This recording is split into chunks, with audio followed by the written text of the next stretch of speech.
Samantala, presyo ng karne ng baboy buwaba sa pamilihan ng Dagupan City. Narito ang report ni Sandy Salvacio.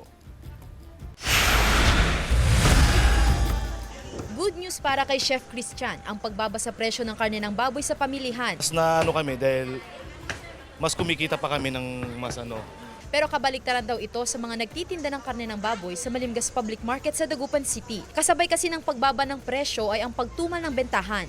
Pero minsan, mas kung mababa ang baboy, mas medyo mahina. Pag mataas, malakas. Dahilan siguro sa mapagmura, may nagkakatay siguro sa mga bahay-bahay, pinautang nila ganun. Bumaba ng 10 piso ang presyo ng kada kilo ng kasim, pigi at pork chop. Ganon din ang liempo.